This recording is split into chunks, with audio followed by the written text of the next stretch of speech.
Stock as on 1 जुलाई 2014। आपके पास साल के शुरू में बच्चों स्टॉक पड़ा हुआ है, कितना पड़ा हुआ है? 1000 यूनिट। हर यूनिट कितने रुपए का है? 70 रुपए का। और बच्चों ये हमने बेसिकली यूनिट जो है ना बना बनाया लिया है, मतलब मैन्युफैक्चरिंग नहीं कर रहे हम। मैन्युफैक्चरिंग नहीं कर रहे, बना बनाया माल उठाया, आगे बेच रहे हैं। कितने का परचेज किया था?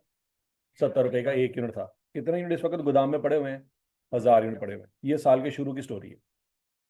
यहाँ तक क्लियर सबको? फिर क्या हुआ? During the year following units were purchased. 15 जुलाई को कितने दिन गुजर गए?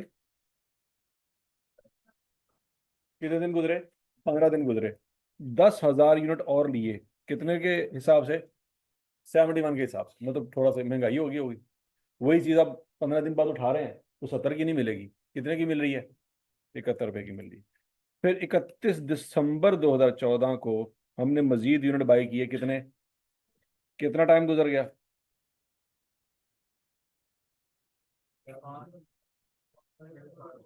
हाँ जी, कितने महीने? 4.5 महीने? 5.5 महीने नहीं कैलकुलेट होना था मैं।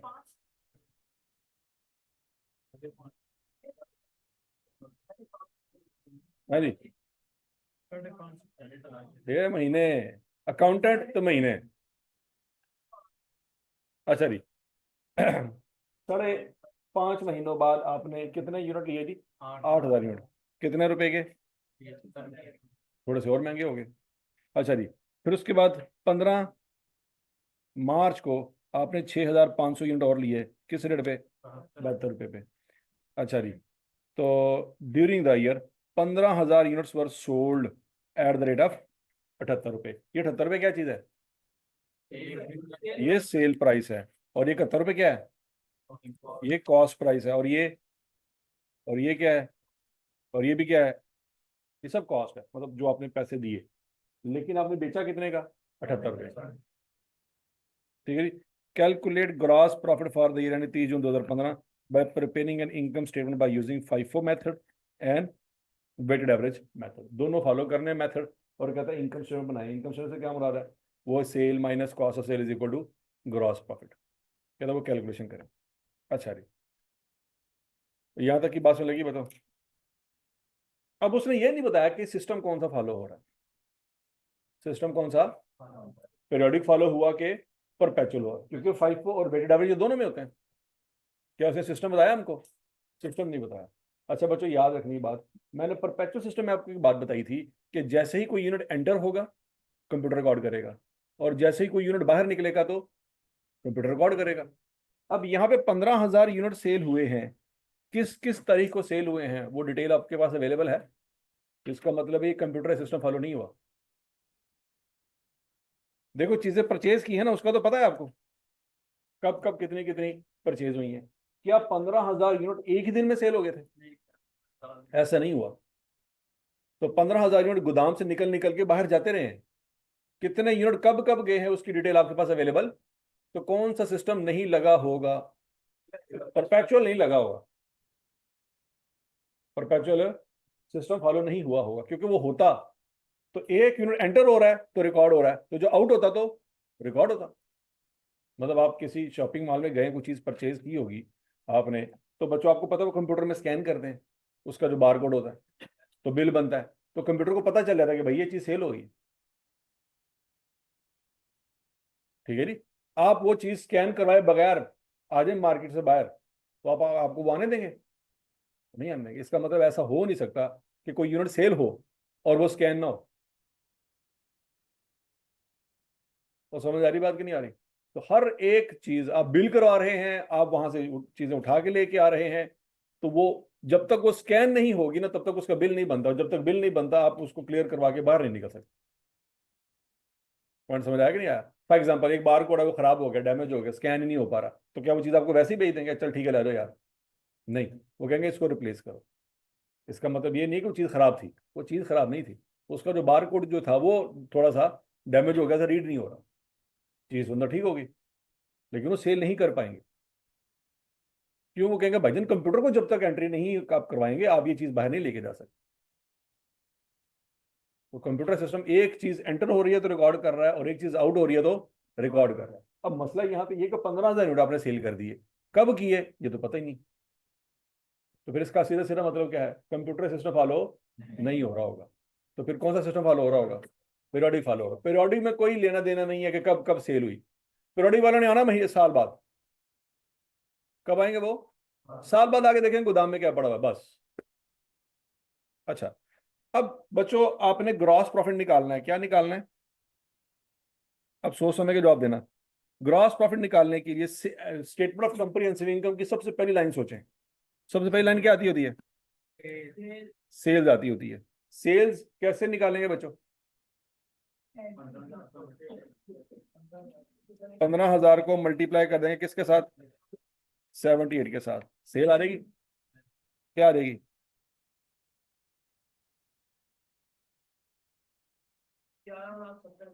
11,70,000। ये चेक कर लेंगे, 11,70,000। ये सबसे पहला लेक्चर जो मैंने पढ़ाया था आज वो दोबारा डिस्कस करने जा रहा हूँ मैं। तो याद आ रहा है कुछ कुछ, लेस इसमें से माइनस हुआ करता था बच्चों कुछ, cost of sale. Sale return इसलिए नहीं बच्चों यहाँ पे लिख रहे क्योंकि सवाल में सेल रिटर्न नजर आ रही है कहीं पे, जो चीज नहीं आ रही उसको मारो गोली। अच्छा जी, अब कॉस्ट ऑफ सेल का फार्मूला मैंने आपको पढ़ाया था बचपन में, मुकर जाओ मुकर जाओ मुकर जाओ। Opening stock minus closing stock plus, हाँ बैठे वेले बैठे हम नवा फार्मूला बना लेंगे, पुराना नहीं याद आ रहा है।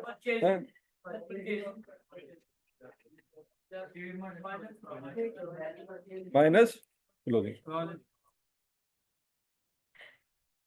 और समझ आ रही बात की, कि जी पता नहीं महीना 2 महीना पहले पढ़ी थी शायद नहीं याद आ रही, की करो नवा फार्मूला बना रहे। नहीं नहीं, आप अपना टाइम निकाल के ना अलहदा सीए बनाए, पहले आई क्या बनाए, उसका एक बोर्ड बनाए, फिर किताबें बनाए, फिर किताबें पढ़े, फिर डिग्री खुद ही छापे, हैं? शाबाश, नवा फार्मूला बनाना शुरू कर। वो पुराने फार्मूले सर उनका कलर मुझे पसंद नहीं था, मैं नहीं वो फार्मूला पढ़ सकता, पिंक कलर नहीं था उसमें। हाँ जी, तो सबसे पहले क्या लिखेंगे बच्चों, ओपनिंग स्टॉक। तो ओपनिंग स्टॉक है आपके पास, नहीं, नहीं है, कितने क्या नहीं सर, तू क्यों उड़दा तीर लिया, चंगी भली एक बंदे की बेइज्जती हो रही थी तो अपने हल क्यों तीर मुड़े, है सर वेला ने खट्टू, क्यों क्या नहीं सर 10 मिनट की होया सी तेनों, कह रही तेरी भैड़ी कड़ी आई सी। हाँ भाई, कितने यूनिट्स पड़े थे आपके पास साल के शुरू में, 1,000, हर यूनिट कितने का था, 70 रुपए का। तो बच्चों ओपनिंग स्टॉक की वैल्यू निकाल सकते हैं आप, क्या आ जाएगी, 70,000। अब अगला मसला क्या है, परचेज कितने किए, क्या वो निकाल सकते हैं बच्चों, निकालो जरा, मुझे परचेज की वैल्यू बतानी है आपने।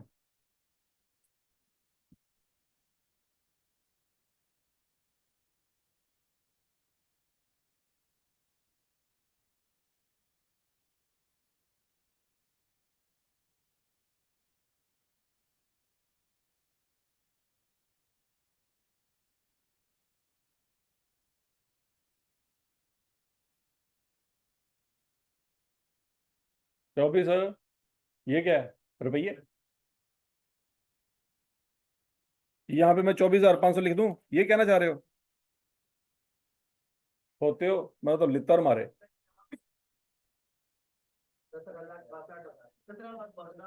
ये ला तो ये ने,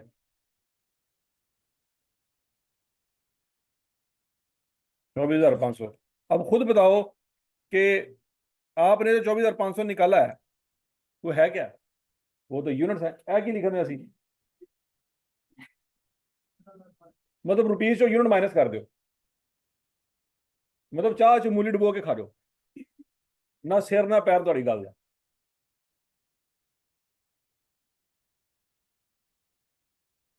है, ये तुम करन दे इतने हरकत कि रुपया चो यूनिट माइनस कर रहे हैं, वाह जी वाह शाबाश है।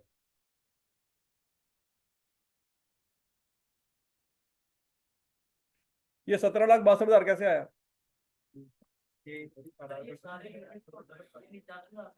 10,000 कोई 71 से मल्टीप्लाई करने क्या आंसर आता है, 7,10,000। 8,000 को किससे मल्टीप्लाई करना पड़ेगा? 5,84,000। और 6,500 को 72 से मल्टीप्लाई करना कितना?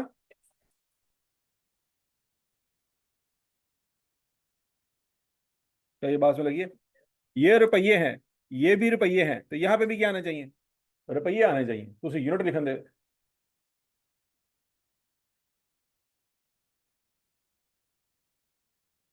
नहीं समझ आ रही? अब नीचे सबसे बड़ा मसला क्या है? क्लोजिंग स्टॉक प्लस होना है माइनस होना है? माइनस होना है। इसकी वैल्यू निकालना सबसे टेक्निकल पॉइंट है पूरे सवाल में। ये कैसे निकालेंगे?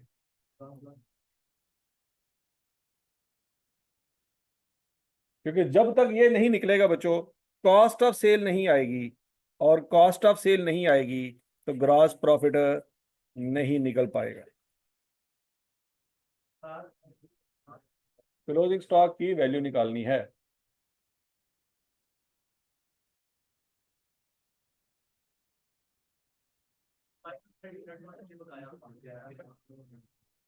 अच्छा जी, अब क्लोजिंग स्टॉक की वैल्यू निकालनी है कि यूनिट्स निकालने हैं? वैल्यू निकालनी है। लेकिन वैल्यू निकालने के लिए क्या निकालना पड़ेगा? यूनिट्स निकालने पड़ेंगे। 9500 यूनिट्स बकाया है। ये 9500 कैसे निकले, पहले ये सोचो।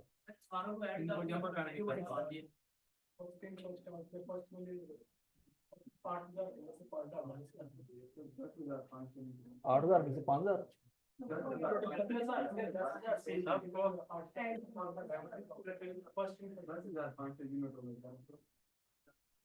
क्लोजिंग स्टॉक में 10,500 यूनिट है। तो भाई तो कह रहे 10,500 यूनिट है, आप कह रहे 9,500 यूनिट।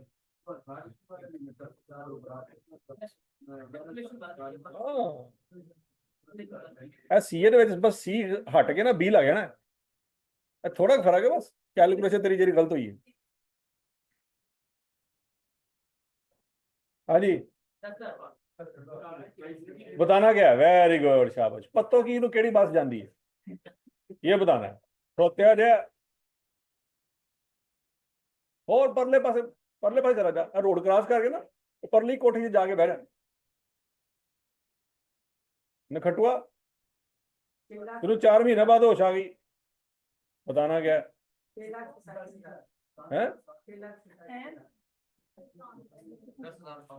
पहले यूनिट तो फाइनल कर लो। 10,500।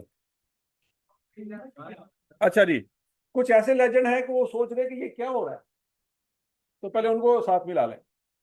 ये 10,500 कैसे निकाला? तसल्ली से, कोई जल्दी नहीं है, लॉजिकली सोचना है। क्या बच्चों, हमें पहले वो यूनिट निकालने पड़ेंगे कि भाईजान गोदाम में टोटल यूनिट पड़े कितने, गोदाम में टोटल यूनिट पड़े कितने हैं? अच्छा जरा सोचो, क्या बच्चों गोदाम में 1,000 यूनिट पड़े हुए थे साल के शुरू में, और जब आपने परचेज किए तो गोदाम के यूनिट में इजाफा हुआ कि कमी हुई? कितने परचेज किए? 10,000 लहदा परचेज किए, फिर 8,000 भी परचेज किए, और 6,500 भी परचेज किए, टोटल कितने परचेज किए? 24,500 यूनिट परचेज किए। ये बच्चों जो मैं वैल्यूज लिख रहा हूँ, ये रुपये हैं कि यूनिट्स हैं? क्लियर कर लो कि यूनिट लिख रहे हैं। मैं तो ही लड़ाई पाई है कि सर ये तो रुपीज है। ये रुपीज नहीं लिख रहा, मैं क्या लिख रहा हूँ? यूनिट्स लिख रहा हूँ। अच्छा जी, ओपनिंग स्टॉक गोदाम में साल के शुरू में कितने यूनिट पड़े थे? 1,000। हमने मजीद कितने गोदाम में ला के रखे? 24,500। कितने टोटल हो गए? 25,500। उसमें से कितने सेल कर दिए? 15,000 सेल कर दिए। तो बाकी जो बच जाने चाहिए, वो क्या बच जाने चाहिए? वो क्लोजिंग स्टॉक के यूनिट्स बच जाने चाहिए। कितना आंसर आएगा जी? 10,500। बच्चों, ये फार्मूला समझ आया सबको? Opening stock plus purchases is equal to sale plus closing stock. सोच लो पहले।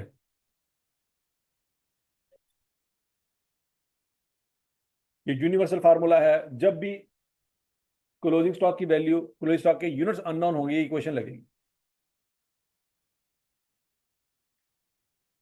और क्या ये बात सबको समझ आई है? आज के बाद ये वाला फार्मूला कहाँ यूज होगा? क्या निकालने में ये फार्मूला यूज होगा? क्लोजिंग स्टॉक का क्या निकालने में? यूनिट्स के रुपये, यूनिट्स। ये इक्वेशन कब यूज होगी? यूनिट्स निकालने में, रुपीज निकालने में यूज नहीं होगी। हजम शुद्ध? अच्छा जी। अब साल के एंड पे आप गोदाम में गए होंगे। अच्छा, यहाँ पे हमारी अजम्पशन है। अजम्पशन क्या है? कोई यूनिट चोरी नहीं हुआ। कोई यूनिट चोरी, तभी 10,500 है ना। अगर चोरी हुए होते तो फिर 10,500 ना पड़े होते।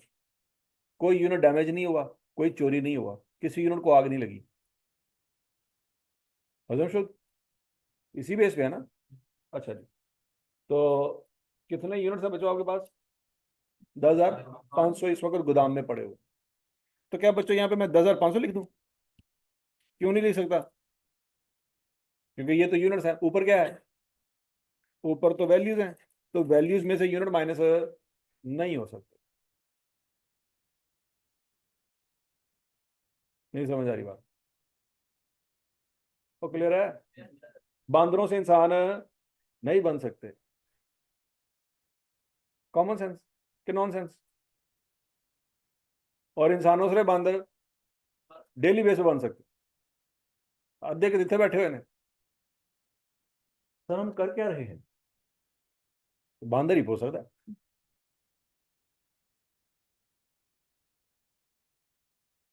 अच्छा जी। 10,500 यूनिट तो निकाल लिया। अब स्यापा ये है कि वैल्यू कैसे निकाली। और 10,500 सबको समझ आ गया ना? अब मसला क्या है? यार इस 10,500 को किस से मल्टीप्लाई करें कि वैल्यू आए?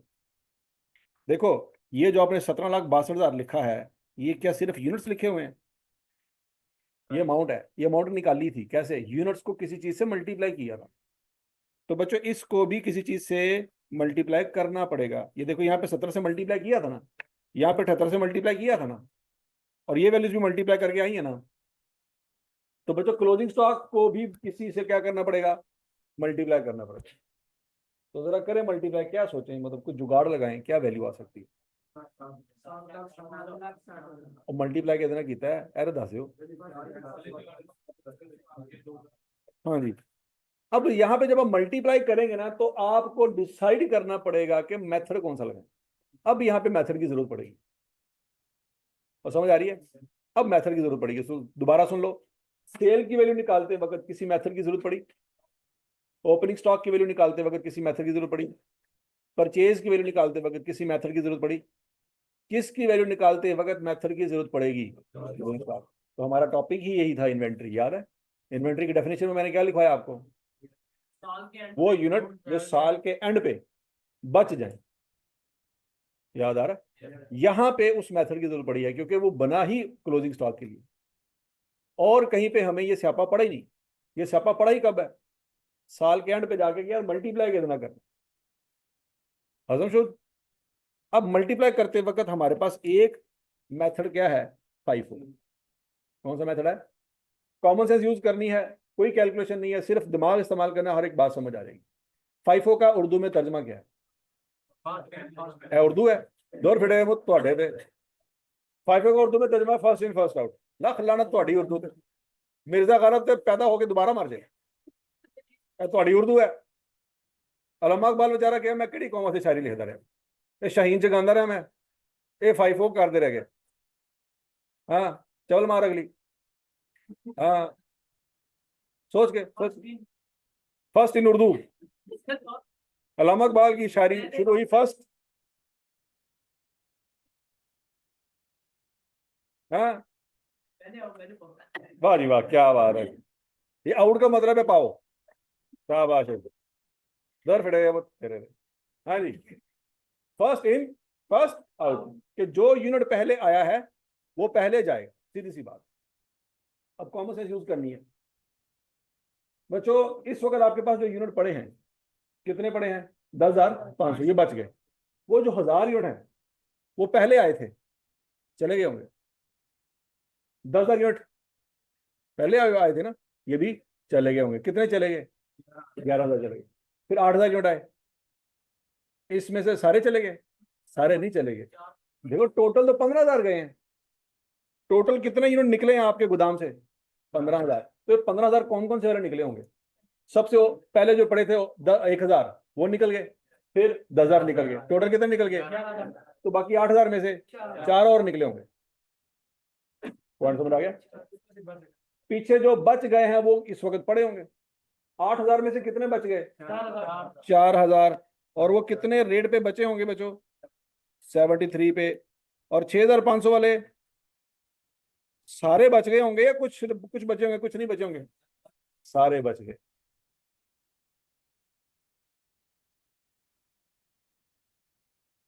तो बच्चों हम इस 10,500 को सीधा सीधा 72 से या 73 से मल्टीप्लाई नहीं कर सकते, हमें इसकी वर्किंग करनी पड़ेगी। ये यहाँ पे हम लिखेंगे जी कि 10,500 पूरे हो गए बच्चों, वो पूरे हो गए ना। लेकिन इसको हम 73 से या 72 से इकट्ठा मल्टीप्लाई नहीं कर सकते, अलग अलग करना पड़ेगा। इसकी वैल्यू कितनी आएगी और इसकी वैल्यू कितनी आएगी? 2,92,000 और 4,00,000। हाँ हाँ हाँ, ऊपर वाले की क्या है? 2,92,000। नीचे वाले की 4,68,000। तो बच्चों इसका टोटल करना पड़ेगा 7,60,000।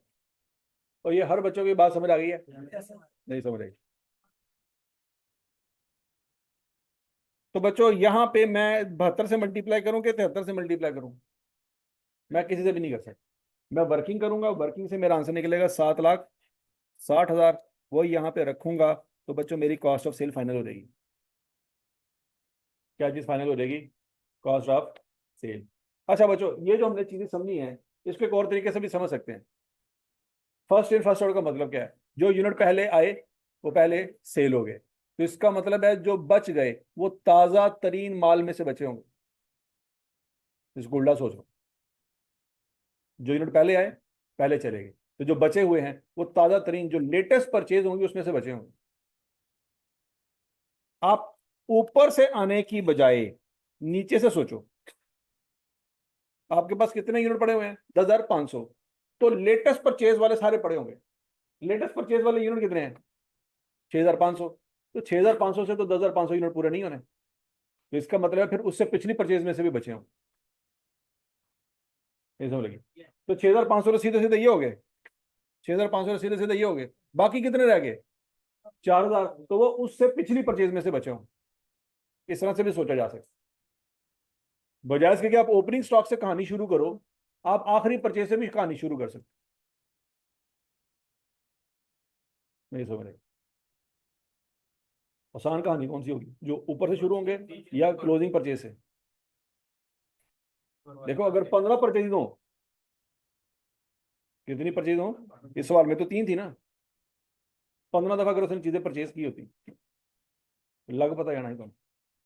तो सबसे आसान काम क्या है कि भैया क्लोजिंग स्टॉक के यूनिट कितने बचे हैं और वो आखिरी परचेज में से बचे हों। आखिरी परचेज को देख लो, पूरे होते हैं 100 बिस्मिल्लाह, नहीं पूरे होते तो उससे पिछली परचेज पे शिफ्ट हो जाओ। ये काम आसान है, लेकिन अगर अकल हो तो। अकल ना हो तो फिर ओपनिंग स्टॉक से शुरू होना तुसी। वाह, क्या बात है, क्या बात है, मुझे तो पता ही नहीं था। ये तो वही बात होगी सर, देखिए 2 + 2 क्या होता है?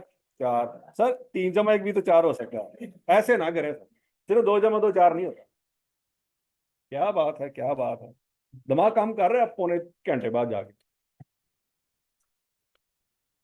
हाँ जी, और समझ आ गई सबको? तो अब अगर फ्यूचर में कुछ सवाल आपके सामने आ जाए, फाइफो मेथड हो और क्लोजिंग स्टॉक के यूनिट्स पता चल जाएं, तो ओपनिंग स्टॉक से सोचेंगे या आखिरी वाली परचेज से सोचेंगे? आखिरी वाली परचेज बड़ी बड़ी आसान हो जाएगी आप, क्योंकि ये सवाल तो सामने इसमें टोटल उसने 6 महीनों में 3 दफा परचेज की है। 6 महीने नहीं, पूरे साल में मेरा ख्याल है। हाँ, वो 30 जून 15 पे जाना है आपने। कहानी शुरू कहाँ से हुई थी? यकम जुलाई 14 से कहाँ तक जाना है? 30 जून 15 तक, साल पूरा गुजर गया। तो साल पूरे में 3 दफा परचेज, एक नॉर्मल कारोबार में सिर्फ 3 दफा परचेज थोड़ी होती है। पॉइंट समझ आ रहा है कि नहीं आ रहा? ये तो इसका मंदा चल रहा था, तो उसने कितने दफा परचेज किया है? 3 दफा। नॉर्मली तो लोग दिन में 2-2 3-3 दफा चीजें परचेज कर लेते। और समझ आ रही है? तो इसलिए बच्चों, ओपनिंग स्टॉक से शुरू होंगे तो स्टोरी लंबी हो सकती है अगर सवाल लंबा हुआ। तो बेहतर ये है कि क्लोजिंग स्टॉक से मतलब आखिरी परचेज से शुरू हो। बहरहाल कॉस्ट ऑफ सेल फाइनल हो जाएगी बच्चों, निकाले जरा आंसर क्या था। 172, ये क्या निकला है?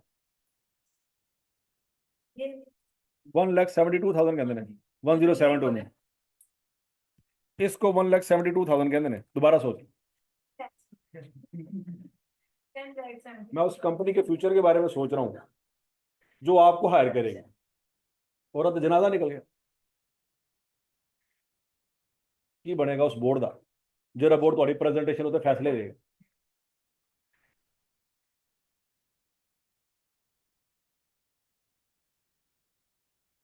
हाँ जी, ग्रॉस प्रॉफिट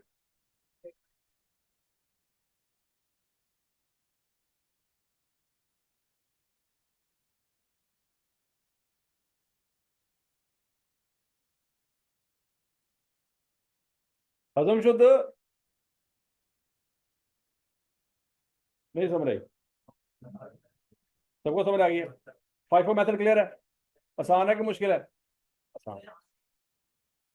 अच्छा नहीं बच्चों, अब जरा ध्यान से, अब हम करने जा रहे हैं कौन सा method? Weighted average method. System कौन सा है?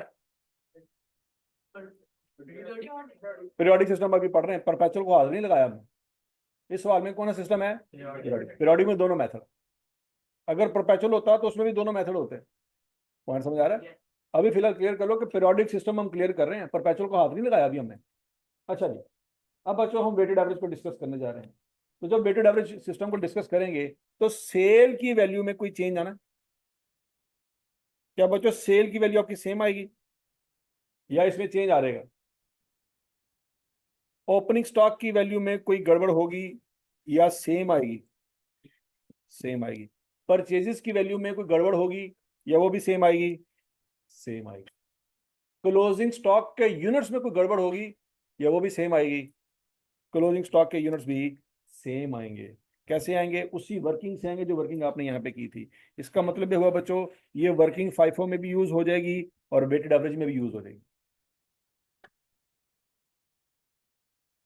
ये वाली वर्किंग, अगर क्लोजिंग स्टॉक के यूनिट्स आपको पता नहीं है तो ये वाली वर्किंग कहाँ पे इस्तेमाल हो जाएगी? फाइफो में भी और वेटेड एवरेज में भी। क्यों? यूनिट्स फाइंड करने में तो कोई झगड़ा नहीं है ना दोनों में।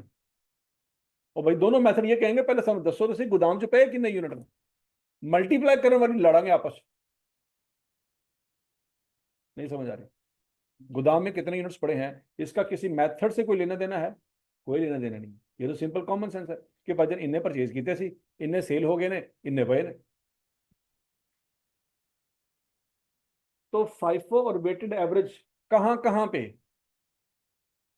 म्यूचुअली एग्रीड है? कहां पे उनकी लड़ाई नहीं होगी? कहां पे वो सारा कुछ उनका सेम है? सेल्स की वैल्यू में कोई फड्डा नहीं है, ओपनिंग स्टॉक की वैल्यू में कोई फड्डा, परचेज की वैल्यू में कोई फड्डा, और क्लोजिंग स्टॉक के यूनिट्स तक कोई फड्डा नहीं। फड्डा कहां पे पड़ेगा? कि किस से मल्टीप्लाई कर, फड्डा यहां पे। और समझ लग गई है? सेल की वैल्यू में कोई फड्डा, ओपनिंग स्टॉक की वैल्यू में, परचेज की वैल्यू में, इवन के क्लोजिंग स्टॉक के यूनिट्स में भी सारा कुछ सेम है। फटा कहां पे पड़ना है कि यार मल्टीप्लाई किससे? फाइफो क्या कहता था? फाइफो कहता था कि जो आखिरी परचेज पड़ी होंगी ना उसमें से यूनिट बचे होंगे, क्योंकि पुराने तो सेल हो गए होंगे।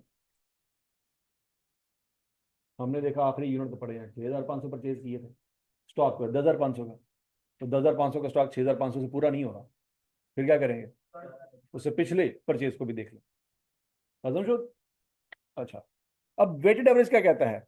कहता है देखो सीधी सी बात है, मुझे नहीं पता कि ओपनिंग स्टॉक सेल हो गया होगा या उसमें सभी कुछ बचा होगा। वेटेड एवरेज का मतलब ही ये है कि सारे पुराने नए यूनिट क्या हो गए हैं? मिक्स हो गए। नहीं समझ लगी? मतलब फॉर एग्जाम्पल मैंने आपको एग्जांपल दी थी कि फर्नीचर का कारोबार है आपका। किसका कारोबार है?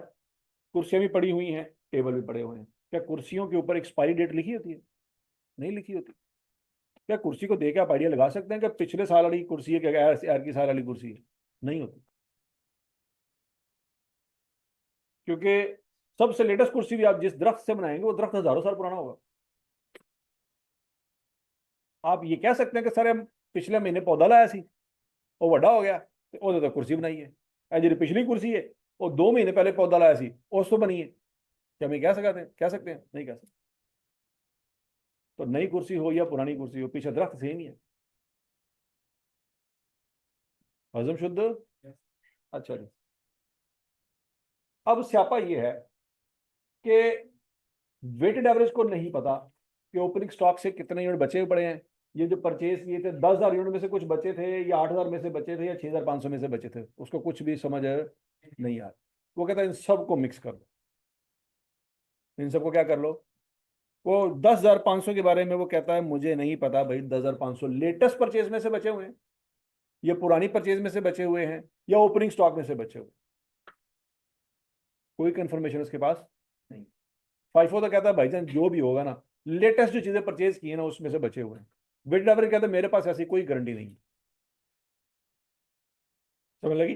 एप्पल वालों को पता चल जाएगा साल के एंड पे कि कितने फोन आईफोन 16 वाले पड़े हुए हैं, कितने 15 वाले पड़े हुए हैं, उनको पता चल जाएगा ना।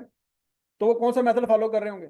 वो फाइफो कर रहे होंगे, उनके लिए मसला ही कोई नहीं, क्योंकि वो डिफरेंशिएट कर सकते हैं ये नया यूनिट है, ये पुराना यूनिट है।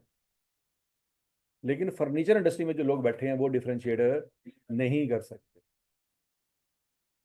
पेट्रोल पंप वाले डिफरेंशिएट नहीं कर सकते। वो पुराने पेट्रोल में ही नया पेट्रोल उन्होंने मिक्स किया होगा, क्योंकि एक ही टैंकर है उनके पास फिल करने के लिए। नहीं समझ आ रही बात? तो बहुत सारी इंडस्ट्री ऐसी है जो पुराने यूनिट को नए यूनिट से अलग नहीं कर सकती, लेकिन बहुत सारी इंडस्ट्री ऐसी भी है जो पुराने यूनिट को नए यूनिट से आराम से अलग कर सकती, और उसकी टेक्निकल स्पेसिफिकेशन बता देंगे भाईजान ये पुराना ये नया। ठीक है जी। तो जो इंडस्ट्री अपने यूनिट्स को आइडेंटिफाई कर सकती है कि ये पुराना है ये नया है, वो कौन सा मेथड फॉलो करती होगी? वो तो फाइव ही करती होगी। लेकिन जो आइडेंटिफाई नहीं कर सकती, पुराने में ही नया मिक्स हो ही जा रहा है, वो फाइव नहीं लगा सकते। उसके लिए क्या करना होगा? वेटेड एवरेज ही फॉलो करना। हजम शुद्ध। अच्छा, अब क्या करें? जब वो कह रहा है कि 10,500 में से कितने यूनिट पुराने हैं कितने नए हैं मुझे कुछ नहीं पता, तो फिर अब क्या करें? 70 से मल्टीप्लाई कर दें, 71 से कर दें, 73 से कर दें, कि 72 से कर दें? सबकी एक एवरेज निकाल लें। क्या निकाल लें? एवरेज निकाल। एवरेज क्यों निकाल रहे हैं? पॉइंट समझ आ रहा है? क्योंकि 10,500 में कुछ पुराने भी पड़े होंगे, कुछ नए भी पड़े होंगे, कुछ दरमियाने भी पड़े होंगे, तो हमें नहीं पता, तो हम क्या करेंगे? वैल्यू की एवरेज निकाल लेंगे। जरा आप अपना जुगाड़ लगाएं और एवरेज निकालें। सारे सारे सारे शाबाश। आप अपना जुगाड़ लगाएं, फिर बहस करते हैं सही है कि गलत है। क्या निकालें? और रेट क्या निकाला है?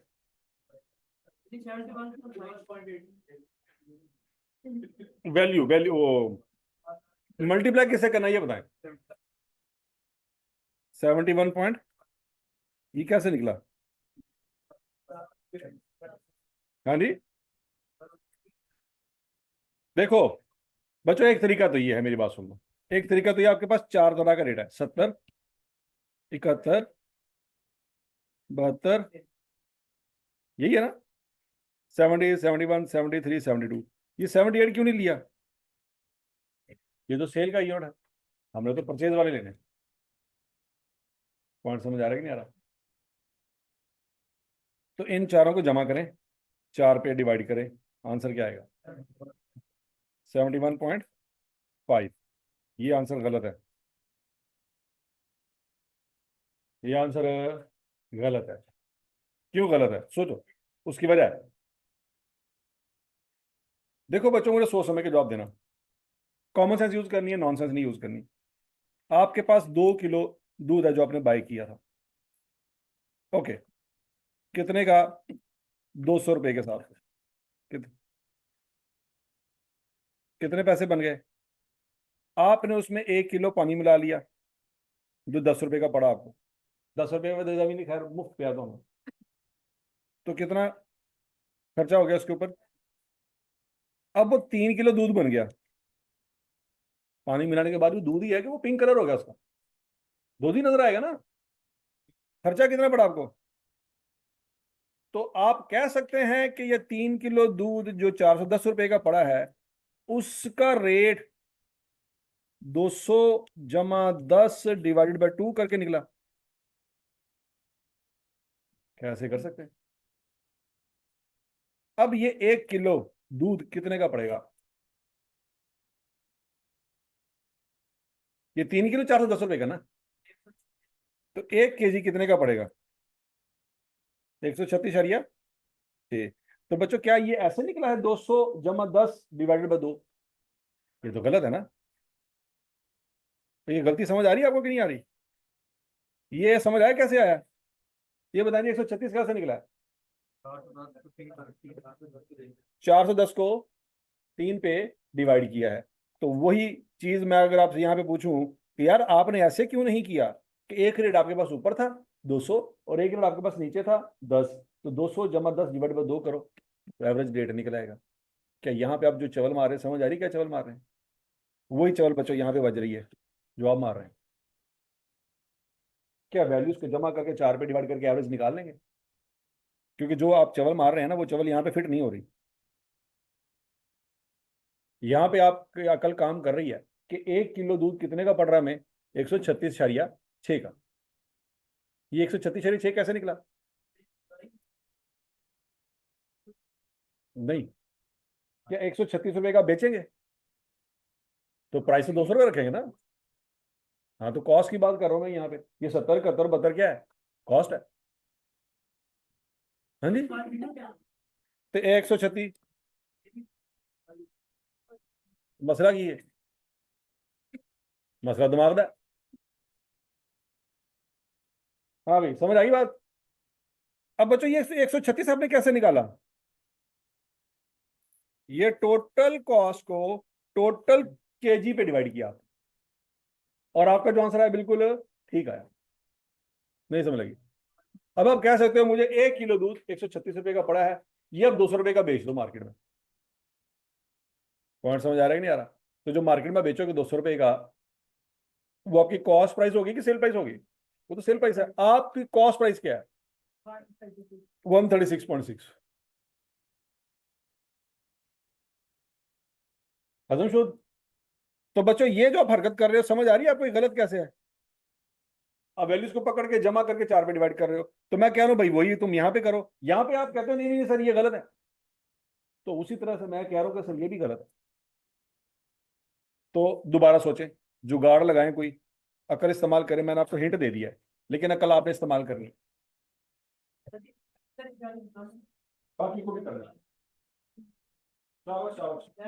मुझे 1 यूनिट ऑन एवरेज कितने रुपए का पड़ रहा है? 71.8 भाई, और कुछ कुछ दिमाग ने काम किया है। बताएं क्या जुगाड़ लगाया?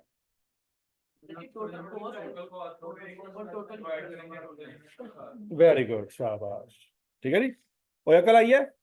जो आपने बच्चों यहां पे किया है ना वही वहां पे करना है।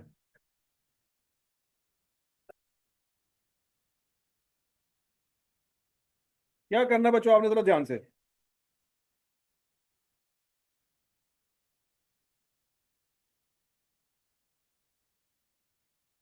ये 70 रुपए जो वैल्यू है ये 1 यूनिट की नहीं है, कितने यूनिट की है? 1000 यूनिट की है। तो इसको क्या करेंगे, मल्टीप्लाई कर दें, वैल्यू आ जाएगी आपके पास कितनी? 70,000। ये जो 71 रुपया वैल्यू है ये 1 यूनिट की नहीं है, 10,000 की है। तो क्या आंसर आ जाएगा? 7,10,000। ये जो 73 रुपये वैल्यू है 1 यूनिट की नहीं है, कितने की है? 8,000 यूनिट्स की है। क्या आंसर आ जाएगा? 5,84,000। और ये जो 72 रुपया वैल्यू है ये 1 यूनिट की नहीं है, ये 6,500 यूनिट्स की है। क्या आंसर आ जाएगा? 4,68,000। तो बच्चों ये टोटल वैल्यू और ये टोटल वैल्यू और टोटल यूनिट्स पकड़ें, डिवाइड करें, आंसर निकला। टोटल वैल्यू कितनी आती है बच्चों? 18,32,000। टोटल यूनिट्स कितने आते हैं? 25,500। इसको बच्चों इससे डिवाइड करो तो 1 यूनिट की कॉस्ट कितनी पड़ जाएगी? 71 ये जो आपने 71.5 निकाला था ये गलत है, ये बात समझ आ रही सब? वो जो कतर शेरी 5 निकला है ना, वो सिंपल एवरेज है। कौन सी एवरेज है? सिंपल एवरेज है। और ये जो आपने आंसर निकाला, ये क्या है? ये वेटेड एवरेज है। कौन सी एवरेज है? Weighted average. वेटेड एवरेज से क्या मुराद है? हम कहेंगे 70 रुपए की जो वैल्यू है, उसका उतना वेट नहीं है जितना वेट 71 का है। सोचो जरा, 70 वाली वैल्यू को उतना वेट नहीं है जितना वेट किसका है? 71 का। कैसे कैसे? 10,000 है? हाँ, 70 वाली वैल्यू के 1000 यूनिट है और 71 वाली वैल्यू के 10,000 यूनिट है। ये ऐसे ही है बच्चों, जैसे 5 दोस्त बैठे होते हैं और डिसाइड करते हैं कि यार हमने ना इस वक्त घूमने के लिए मरी जाना है। वोटिंग करते हैं, ठीक है जी। एक कहता है यार मैं नहीं जा सकता, बाकी 4 कहते हैं हम जा सकते हैं। तो क्या हम ये कहेंगे 50-50 वोट पड़े? 50-50 वोट तो नहीं ना पड़े। 80% एक तरफ है और 20% एक तरफ है। ये आपने वेटेड आंसर निकालना है। और समझ लगी बात? ठीक है जी। तो हम अब अभी आप जो चवल मार रहे थे पहले, वो चवल क्या मार रहे थे, वो समझ आ रही है आपको? आप इन चारों को जमा करके क्या कर रहे थे? 4 पे डिवाइड कर रहे थे। आंसर तो सही है, एवरेज निकाली आपने, लेकिन वो वेटेड एवरेज नहीं है फिर। वो कौन सी एवरेज है? वो एक सिंपल एवरेज है। कौन सी एवरेज है? Simple average. लेकिन जब आपने उसको यूनिट से मल्टीप्लाई कर दिया और आंसर निकला, उसको डिवाइड किया, तो अब वो जो एवरेज निकाली है वो कौन सी एवरेज है? ये वेटेड एवरेज है, कि जिसका वेट ज्यादा है उसका आंसर ज्यादा करीब आएगा। नहीं समझ लगी? हजम शुद्ध। तो बच्चों, हमारी स्टोरी दास्तान यहाँ पे कहाँ पे आकर रुकी हुई थी भला? क्या सेल की फिगर फाइनल थी? ओपनिंग स्टॉक की फिगर फाइनल थी? परचेज की फिगर फाइनल थी? क्लोजिंग स्टॉक के यूनिट्स की फिगर फाइनल थी? असल स्यापा क्या था भला? मल्टीप्लाई किससे करना है? अब आपको बच्चों रेट मिल गया है, 71.84 से मल्टीप्लाई करना। तो बच्चों 7,60,000 नहीं आएगा, 7,54,320 आएगा।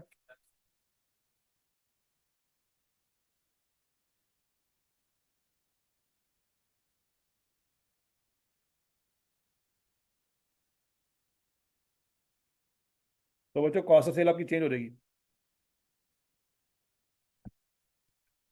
क्या हो जाएगी?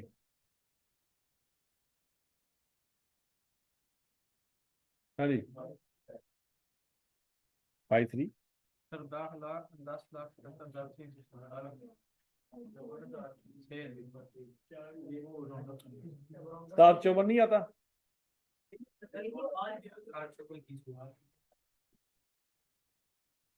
सोच लो 7,54,353 आता है। चलो कोई नहीं, लड़ो ना, कोई मसला नहीं।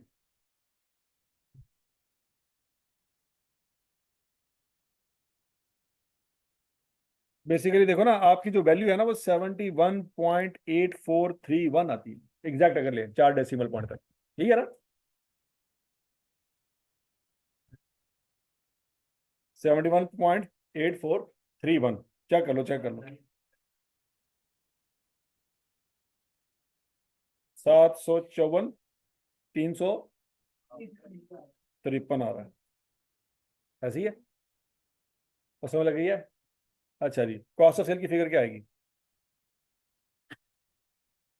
सर 10 लाख 10,70,000। और आगे बोल दे, कन्फर्म है जी?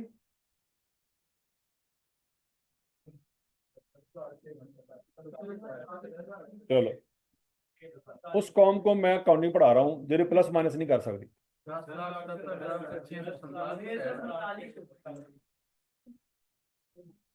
किया था, कह रहे तो भी फटा हूँ। तो बच्चों ग्रॉस प्रॉफिट भी चेंज हो जाएगा फिर। ग्रॉस प्रॉफिट क्या रहेगा?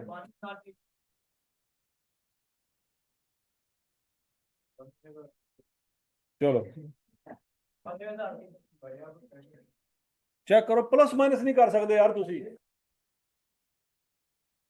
प्लस माइनस हो रहा है, सिर्फ प्लस माइनस। और कुछ महीने पहले आप डेरिवेटिव के सवाल करके आए हैं इंजीनियर। डॉक्टर हालात चेक कर लो, इन्होंने ब्रेन सर्जन बनना सी, नंबर प्लस माइनस नहीं हो रहे, इन्होंने गुर्दे प्लस माइनस कर देना ही पड़े।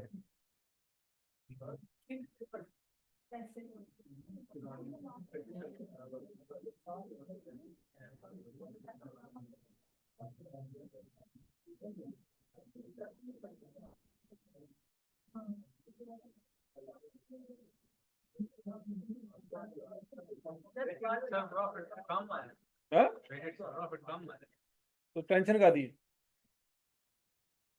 तेरी दुकान डूब गई,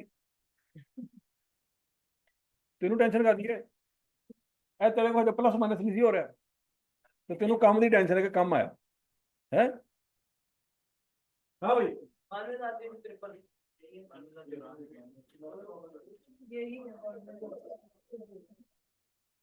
अच्छा जी, अब बच्चों मुझे देखो, 5-4 वेटेड एवरेज में फटा किस बात का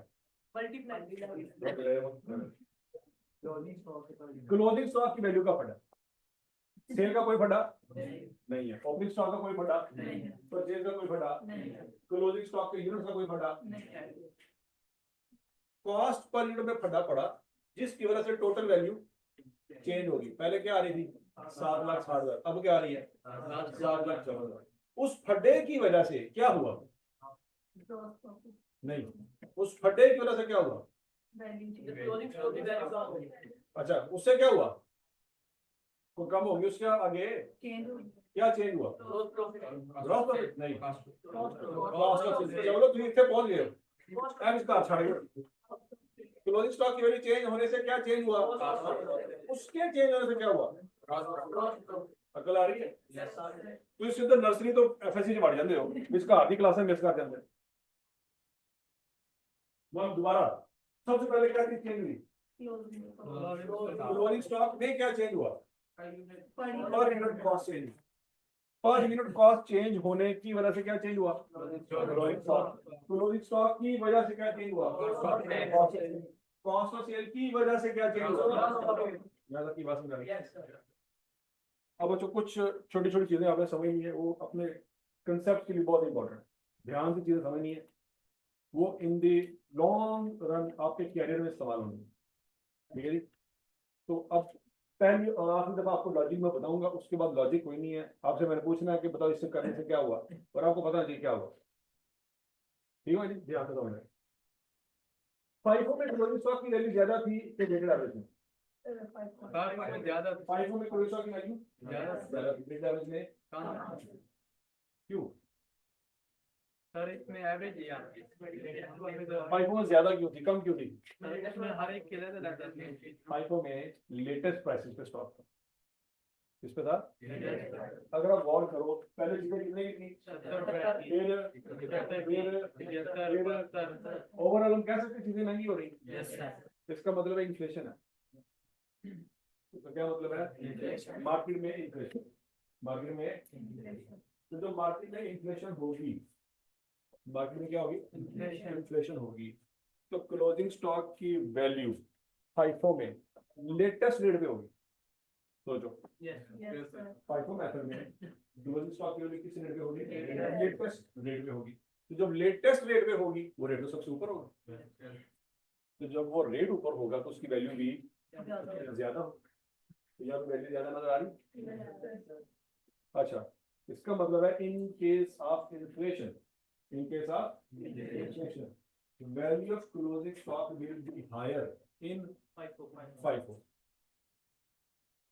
अगर किसी इकोनॉमी में महंगाई हो रही है तो क्लोजिंग स्टॉक की वैल्यू हायर होगी, किस मेथड में, फाइफो मेथड।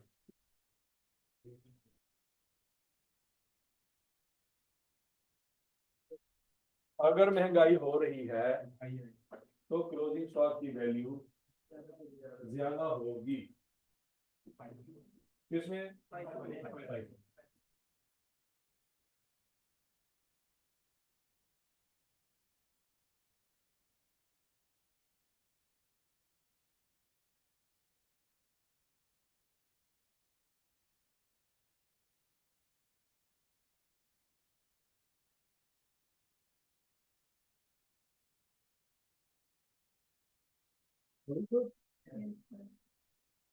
अच्छा जी, अब आगे देखें। क्लोजिंग स्टॉक की वैल्यू ज्यादा होने की वजह से कॉस्ट ऑफ सेल ज्यादा होगी कम होगी?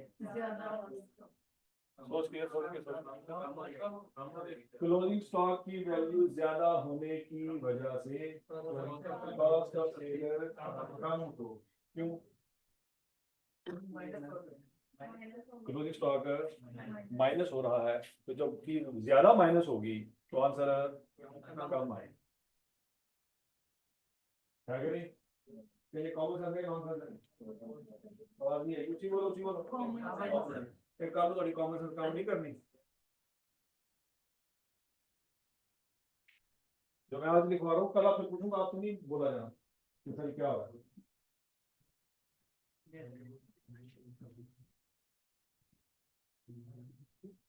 क्लोजिंग स्टॉक की वैल्यू ज्यादा होने की वजह से कॉस्ट ऑफ सेल कम होगी। क्यों कम होगी? क्योंकि माइनस होगा, ठीक हो गया। और कॉस्ट ऑफ सेल की वैल्यू कम होने की वजह से ग्रॉस प्रॉफिट ज्यादा होगा। पता नहीं क्यों हो गया बेटा, अगर जब आपकी दही होगी।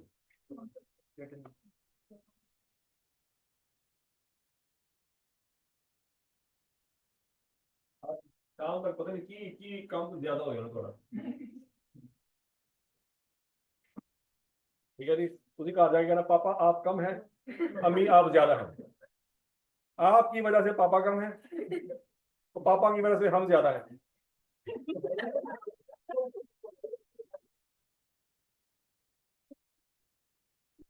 सारे सारा खानदानी निजाम शाम तक हिल जाना। पापा सिर फड़ के बह गया, मैंने केड़ा काज दाखिल कराया।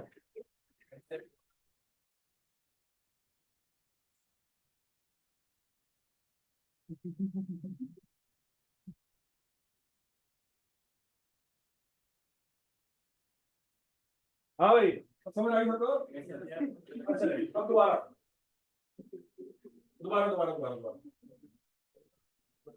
इन case of inflation, in case of inflation, weighted average method से आपके क्लोजिंग स्टॉक की वैल्यू क्या आएगी? क्यों कम आएगी? क्योंकि इसमें पुरानी और नई सारी कीमतें शामिल, जब पुरानी कीमतें भी शामिल हो रही है वो तो कम थी, तो पुरानी कीमतें भी शामिल हो रही है, ओपनिंग स्टॉक की वैल्यू भी शामिल हो रही है बीच में, ये वाला रेट भी शामिल हो रहा है। तो पुरानी कीमतें जब शामिल हुई बीच में, तो अल्टीमेटली आपकी जो क्लोजिंग स्टॉक की जो पर यूनिट कॉस्ट है वो क्या हो जाएगी? कम हो जाएगी, क्योंकि पुरानी कीमतें शामिल। तो उसकी अब यूनिट तो चेंज नहीं ना हो रहे। देखो फाइफो में और वेटेड एवरेज में यूनिट का कोई पता नहीं है। फाइफो में भी यूनिट कितने थे और वेटेड एवरेज में भी यूनिट कितने हैं, इसका कोई पता नहीं। चेंज क्या हुआ है? Per unit cost. फाइफो में आपने पर यूनिट कॉस्ट ली थी 72 और 73, ऐसी है, जबकि वेटेड एवरेज में आप कॉस्ट ले रहे हैं 71.8। यहाँ तक की बात लगी। इन case of inflation the value of closing stock is higher के lower? Lower in weighted average में, ठीक है। अच्छा, क्लोजिंग स्टॉक की वैल्यू कम है, उससे क्या हुआ?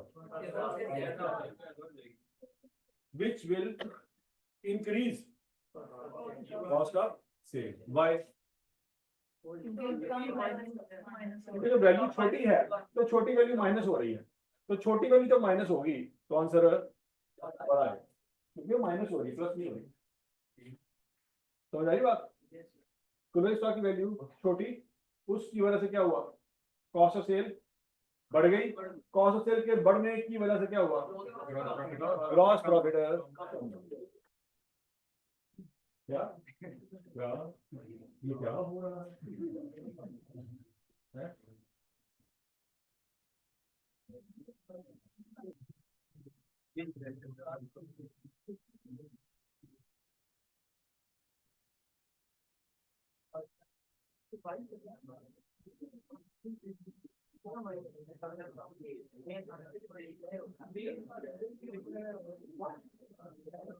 हाँ भाई, और समझ आई सबको? अच्छा नहीं बताओ,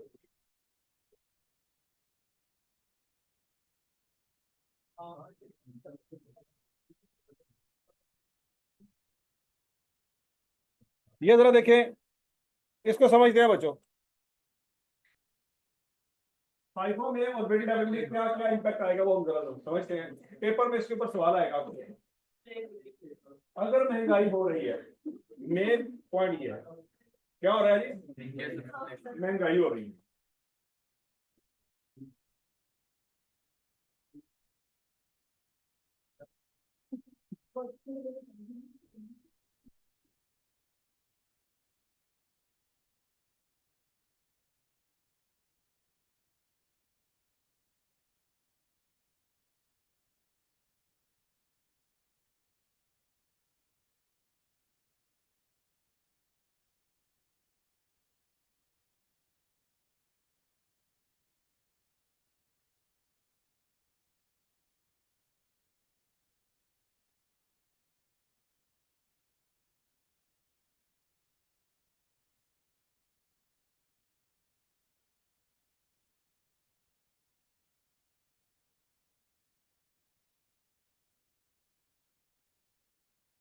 अरे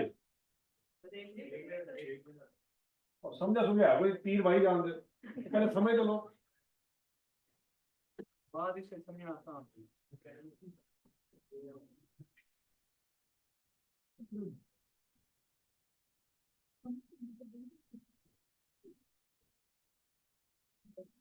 हो गया समझ अपना।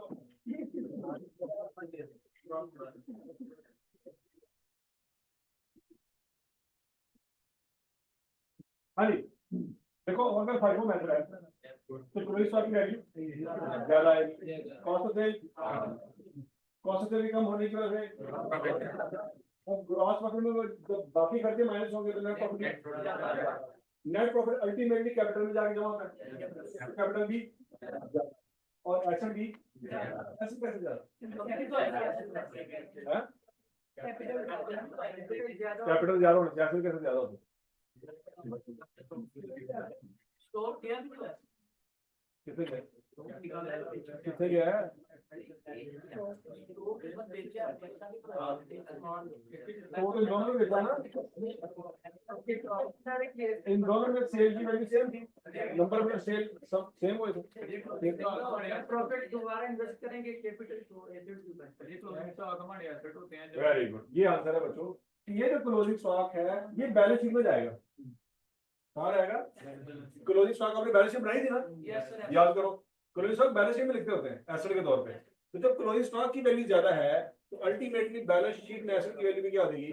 ज्यादा होगी। वो वहां से जाके एसेट को बढ़ाएगा। तो बैलेंस शीट आपकी क्या है? बैलेंस शीट में एक तरफ क्या है? एसेट, दूसरी तरफ क्या है? और दूसरी तरफ क्या होता है? कैपिटल होता है और लायबिलिटी होता है। लायबिलिटी की तो बात नहीं हो रही यहाँ, तो पंगा रह गया एसेट का और इक्विटी का। एसेट बढ़ गए तो ऐसा नहीं हो सकता कि इक्विटी ना बढ़े, दोनों बढ़ेंगे तो बैलेंस शीट क्या होगी? टैली होगी। तो बच्चों इधर क्लोजिंग स्टॉक बढ़ रहा है, क्लोजिंग स्टॉक आपका एसेट भी है और वो एसेट जाएगा बैलेंस शीट में एसेट वाली साइड में। तो अगर क्लोजिंग स्टॉक बढ़ गया तो एसेट भी क्या हो जाएगा आपके? बढ़ जाएगा। क्लोजिंग स्टॉक बढ़ा उसकी वजह से क्या हुआ? प्रॉफिट कम होने की वजह से क्या हो जाएगा?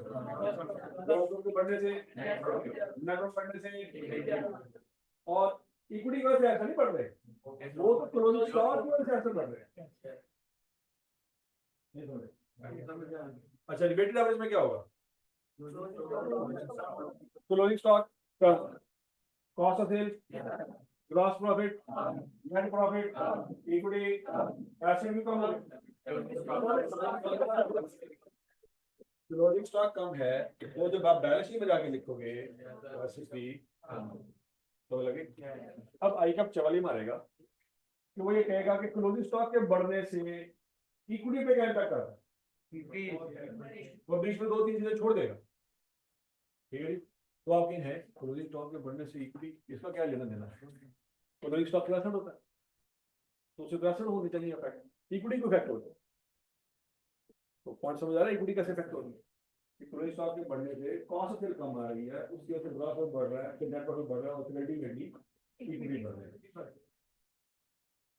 मतलब शुद्ध Yes, sir. यहाँ तक कोई मसला मसाला है तो बताओ। 100% जो पढ़ा समझ आ गया, चलिए समझ आया। अगर एक सवाल मैं आपको दूं, कर लोगे? हैं? देखो जी, होमवर्क मैं आपको दे तो दूं, लेकिन मसला ये है कि एतबार नहीं रहा आप पे। आजकल की जनरेशन पे एतबार कोई नहीं रहा, सीधी सी गल है। अच्छा जी, ये सवाल निकालें, एग्जाम्पल नंबर 10।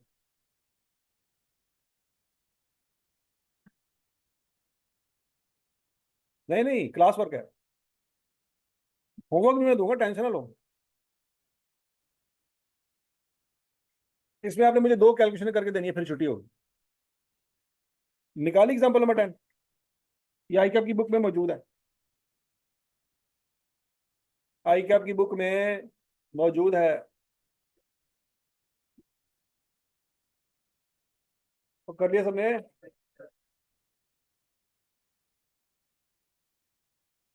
अच्छा जी, अब बच्चों जरा देखो, 1 जनवरी 2007 वाले दिन आपके पास गोदाम में कितना माल पड़ा हुआ था? 20,000 लीटर। मतलब आप एग्जांपल ले लें, ये दूध की एग्जांपल है। किसकी एग्जांपल है? या पेट्रोल की एग्जांपल भी लेने, कोई मसला नहीं है। रेट पर यूनिट क्या है? इतना सस्ता दूध तो नहीं हो सकता। केमिकल ले रहे थे, चलो ठीक है।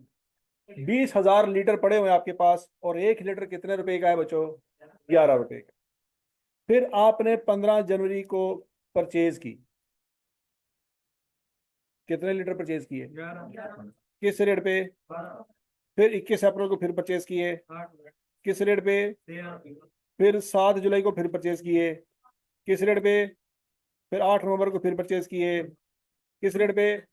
यहाँ तक की बात लगी। ये सारा आपको डाटा दे रहा है परचेज का। कैसे पता लगे परचेज का डाटा दे रहा है? यहाँ पे हेडिंग दी हुई है उसने, परचेज की। ठीक हो गया जी? अच्छा, अब अगला पॉइंट, ये परचेज ही किया जा रहा है, सेल नहीं कर रहा। आगे चलते हैं, ये क्या लिखा हुआ है? कितने लीटर बेचे, किस रेट पे? फिर कितने लीटर बेचे, किस रेट पे? फिर कितने लीटर बेचे, फिर किस रेट पे? फिर कितने लीटर बेचे, किस रेट पे? ये उसने सेल की सारी इंफॉर्मेशन दे दी। ये क्या चीज है? क्या? ये सेल प्राइस है। हमारी सारी बहस में सेल प्राइस का अमल दखल कहां पे है? अभी हमने जो पिछला सवाल किया है, सेल प्राइस कहां यूज हुई है? कहां पे सेल प्राइस को कहां पे इस्तेमाल किया? रेट? क्या रेट क्लोजिंग स्टॉक निकालने के लिए? घर फटे मत तेरे दे। तेरा सीए उठा जा रहा है, हिसाब ला रहे हैं तेरा। तेरा सीए सीधा नहीं जा रहा। देख मेरी बात सुन, मैं तेन सिंसियर मशवरा दे रहा, बांग्लादेश का सीए, अफगानिस्तान का सीए, नेपाल का सीए, ਇਹੋ ਜਿਹੇ डिग्रियां जाके ਲੱਭ जिते ਇਹੋ ਜਿਹੀ चीज़ां चल जान। ये बड़ा औखा सीए है। अफगानिस्तान से तो सीए ही कोई नहीं, तो उसे जाके इदारा बना, आई कैप रजिस्टर कर, किताबां छाप, फिर शाम ਨੂੰ बैठ के डिग्री छाप। ठीक है जी? तेरा सत्यानाश है, शायद ऐसी इस्तेमाल ही नहीं की पूरी क्लोज साल तू फड़ के फिट कर दी उसे। कसम गुर्दा तेरे मुंह ते फिट होया ਹੁੰਦਾ ना, फिर तेन पता लगता कि फिटिंग जो पुठी सीधी हो जाए तो की होंगे। तू सेल प्राइस कितने जाके फिट की थी?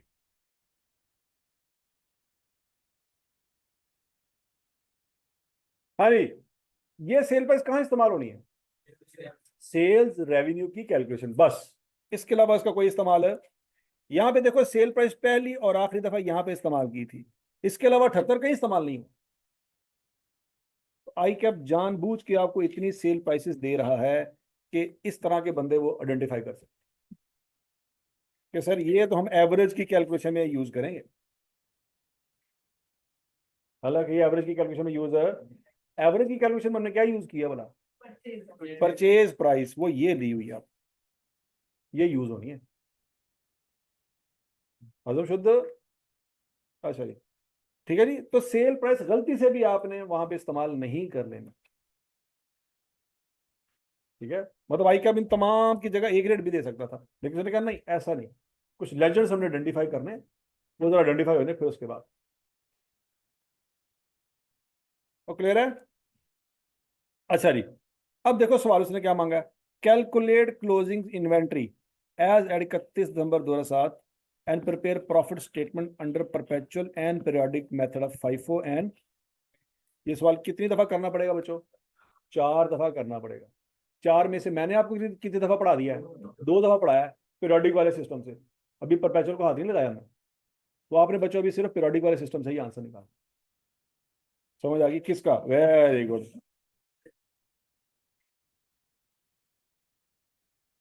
डाटा आपके सामने है, आपकी किताबों में भी लिखा हुआ है। साथ साथ इनकम स्टेटमेंट बना रहे हैं, इनकम स्टेटमेंट बना सकते हैं नहीं बना सकते? सेल्स की value, cost of sale, operating stock, purchase की वैल्यू, क्लोजिंग स्टॉक में बढ़ना पड़ेगा।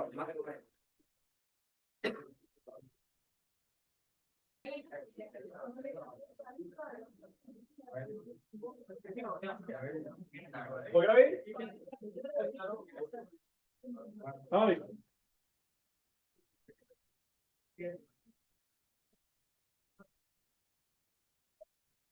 बोलो बोलो बोलो। हो गया सब पे?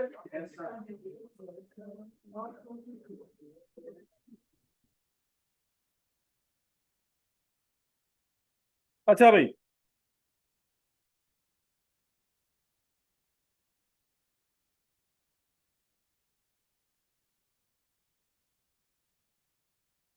हम बच्चों फाइफो की बात कर रहे हैं पीरियोडिक में। सेल कितनी आएगी? 7,41,000। Opening stock, purchases, closing inventory, cost of sale और ग्रॉस प्रॉफिट मैच कर रहा है? नहीं मैच कर रहा। अच्छा जी, अब वेटेड एवरेज मेथड में हम परपेचुअल डिस्कस नहीं कर रहे, पीरियोडिक डिस्कस कर रहे हैं, ऐसे ही है। सेल वही आएगी, सेल में तो कोई चेंज आने नहीं था। ओपनिंग स्टॉक भी वही आएगा, परचेज भी, कॉस्ट ऑफ सेल भी वही आएगी, नहीं sorry, closing inventory, closing inventory change हो जाएगी। वहां पे आ रही है 1,80,000 और वहां पे कितनी आ रही है? 1,52,800। यही आया सबका answer. Cost of sale change हो जाएगी और ग्रॉस प्रॉफिट भी चेंज हो जाएगी। हमने भी परपेचुअल डिस्कस नहीं किया, पीरियोडिक डिस्कस किया।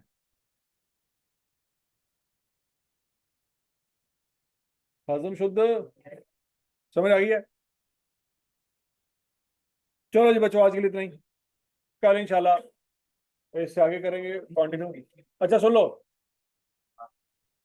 कल आपकी क्लास कितने बजे खत्म होती है वैसे क्यूएम की? 11 बजे के 11:15, 11:15 खत्म हो जाती है। ठीक है, तो 11:10 पे ही आपका टेस्ट शुरू हो जाएगा, आधे घंटे का टेस्ट है, 11:15 बजे तक टेस्ट चलेगा, फिर उसके बाद क्लास होगी। हाँ जी, अगर बैटर्स के भी देना चाहते हो तो कोई मसला नहीं, बैटर्स है।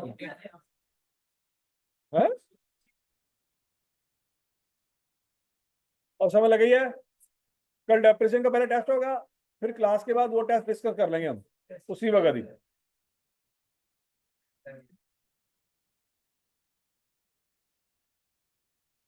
वेरी गुड बच्चे, थैंक यू।